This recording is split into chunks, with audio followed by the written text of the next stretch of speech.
অভিন্ন প্রশ্নপত্রে বৃহস্পতিবার থেকে শুরু হচ্ছে চলতি বছরের এইচএসসি ও সমমানের পরীক্ষা। এতে অংশ নিচ্ছে 12,70,583 শিক্ষার্থী। আমাদের প্রস্তুতি আল্লাহর রহমতে খুবই ভালো। অভিন্ন ভিত্তিক প্রশ্নের সম্মুখীন হচ্ছি, সেজন্য একটু নার্ভাস লাগলেও আলহামদুলিল্লাহ আমাদের পরিস্থিতি খুবই ভালো। প্রশ্ন স্ট্যান্ডার্ড মানের হলে এবং পরীক্ষা সুন্দরভাবে হলে তাহলে আমরা অবশ্যই আশা রাখি আমরা সবাই ভালো রেজাল্ট করতে পারবো। উচ্চ মাধ্যমিক পরীক্ষা শুরুর আগের দিন সচিবালয়ে সংবাদ সম্মেলন তুলে ধরা হয় পরীক্ষা সংক্রান্ত খুঁটিনাটি নানা তথ্য। সকল বোর্ডে মোট পরীক্ষার্থীর সংখ্যা 12,70,583 জন। শিক্ষা উপদেষ্টা মাহাদি আমিন বলেন, ভয় নয়, শিক্ষার্থীরা যাতে সুন্দর পরিবেশে পরীক্ষা দিতে পারে সেই ব্যবস্থা নেওয়া হচ্ছে।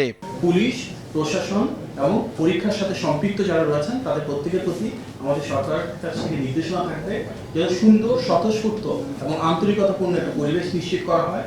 আমাদের শিক্ষার্থীরা যেন ভীতি বা চাপে না থেকে এমন একটা পরিবেশে পরীক্ষা দিতে পারে। সাংবাদিকদের প্রশ্নের জবাবে শিক্ষামন্ত্রী বলেন, পরীক্ষা নিয়ে বিভ্রান্তিকর তথ্য ছড়ালে নেওয়া হবে কঠোর ব্যবস্থা। ফলাফল পুনর্মূল্যায়নে প্রয়োজনে খাতার স্যাম্পল খতিয়ে দেখা হবে। এক্সাম সম্পর্কে কিছু সোশ্যাল মিডিয়া বিভ্রান্তিকর নিউজ দিয়েছে। এবার সেই ব্যাপারে সাইবার আইনও হয়েছে। এই ধরনের বিভ্রান্তিকর নিউজ যদি কেউ ছড়ায়, সাথে সাথে তাদেরকে আইনের কাছে সোপর্দ করতে হবে। এবার আমরা পরীক্ষার খাতা নিরীক্ষণ করা মানে এক্সামিন করার ব্যবস্থা আমরা এই আইনের মধ্যে রেখেছি। এমনকি এক্সামিনাররা সঠিকভাবে খাতা দেখছেন কিনা সেটাও আমরা এবার স্যাম্পলিং করে বোর্ডগুলোতে খাতা নিয়ে আমরা দেখব।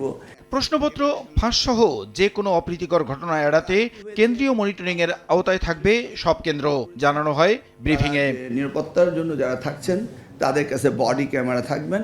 এবছর রেজিস্ট্রেশন করেও প্রায় 44% পরীক্ষার্থী ফর্ম পূরণ করেননি, এমন তথ্য তুলে ধরে শিক্ষা মন্ত্রণালয়। এই জন্য আমরা প্রসূন আশিস, সময় সংবাদ, ঢাকা। বলছি যে আমরা স্যাম্পল করব।